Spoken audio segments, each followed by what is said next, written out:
మీ పొలంలో పనిచేసేవాడి మీద మీరు చూపించే దాన్ని ఏమంటారు మేకపోతు గాంభీర్యం మీ బతుకును నాశనం చేస్తుంది. మీరు పనిచేసే చోట మీ సహ ఉద్యోగి పట్ల మీరు చూపించేటటువంటి అన్యాయం మీకు పట్టిన కొవ్వు కరిగిస్తుంది.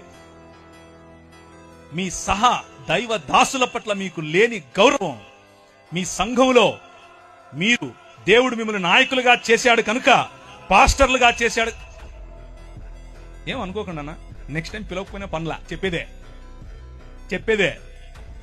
మీరు పాస్టర్లు అయినంత మాత్రాన సమాజంలో ఉన్న వారిని, సంఘంలోకి వచ్చే వారిని వారి మీద అజమాయిషీ చేస్తే ఫరోకు పట్టిన గతే.